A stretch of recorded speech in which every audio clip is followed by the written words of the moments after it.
Welcome back to the channel, guys. Today we're going to be doing something a little bit different. So I was trying to come up with ideas for videos and drawings that I should do, and I was just writing out this list of whatever characters came to mind, and Battletoads ended up on there. So then I did like a Google search, and I saw advertisement for a new Battletoads in 2019, which I thought was pretty interesting. I hadn't seen anything like that, so I don't know why the thought popped in my head.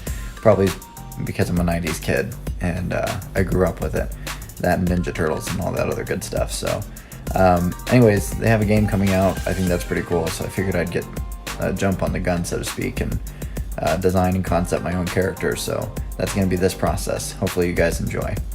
So you can see I was just sort of like drawing Battletoads just to get into the right mindset, and then I was drawing out the anatomy just to remind myself that the Battletoads have some wacky anatomy, but if you think about it, it kind of makes perfect sense. I mean, it's got to be both Toad and man.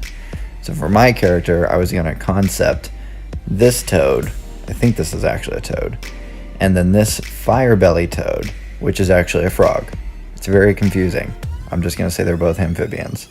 So I'm combining these two elements from these characters, definitely the skin and colors from the fire belly Toad. I can't wait till you guys see the markings at the very end. That's sort of when everything came together for me. I mean, it was pretty cool when I started laying down color, but when I started adding in the markings, I think that's when it ended up being really cool to me.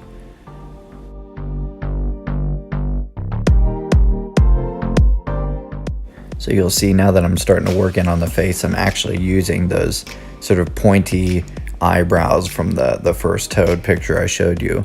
That was definitely something I wanted to add in there that would make it a little bit different. I feel like I've seen a picture of that Toad before in the past, and when I was thinking of making my own Battletoad, I was like, this is something that's going to make him unique.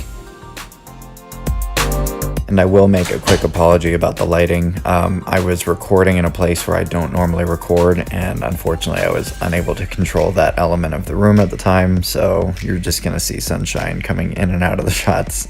It won't be like that during the inking process, which, let's talk about costuming real quick. So the Battletoads came out in the 90s, quickly after the Ninja Turtles. I feel like it was supposed to be like their answer to the Ninja Turtles. And so I went ahead and threw a jean denim vest on them. Like, why not? Let's bring the jean jackets back. I had so many as a kid. And then, you know, of course, you got to put the fingerless gloves on. And then I wanted to propel him into the future a little bit. Like, we couldn't stay stuck in the 90s. So I feel like instead of adding spikes to like his belt and his leg guards, I went ahead and updated those a little bit more and made it look a little bit more futuristic. As far as coloring with my colored pencils, guys, I use the same approach every time. I go in with a light layer, then I keep my pencils sharp, try and go back in with a second layer and get more of a flat color, get it more filled in, but I never go hard straight away. That's like a beginner or a common mistake is you'll I think it's called burnishing. You'll burnish the page, so you're leaving a lot of wax on the paper, and that means that you're going to get those speckles of white in there that you just can't get down to. And then it ends up looking kind of junky. Like, you could get a really nice flat color, but you went in too hard too fast. So same principle as always, just have some patience, keep your colored pencils sharp, and that's that. And it might seem kind of strange that the video slows down a little bit around here, but I've had some people express in the past that they'd like to see some slower parts to the video so they can kind of see the process a little bit more. Really what I'm doing here with anytime I'm doing heavy areas of black and I don't want to use my micron pen or my fine liners to fill in the entire thing, you'll see what I'll do is I'll go around the outline. And this might be common sense, I'm just sharing with you. But I'll go around the outline with my fine liner, and then I'll go back in with a Sharpie, which is a lot cheaper, and then I'll do the majority of the black with that. Now, they are two different kinds of ink, so if you're really picky, like, you can tell the difference. One it feels a little bit more like a true black, and then the Sharpie feels a little bit more see-through. It definitely looks a little bit cheaper, but if you're doing heavy areas of black and you don't care and you want to save yourself a little bit of time, that outline is just a way for me to sort of protect the integrity of my drawing.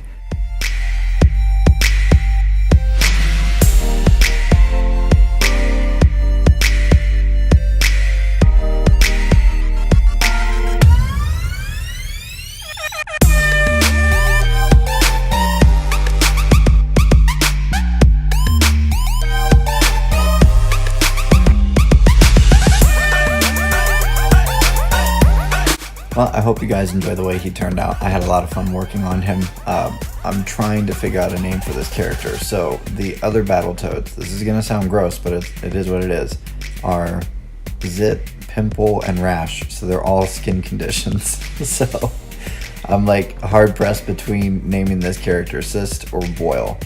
So you'll have to let me know in the comments down below. But otherwise, go ahead and do that thing where you subscribe, hit the notification bell, and leave me a comment on when you started liking the character and what you would like to see in the future.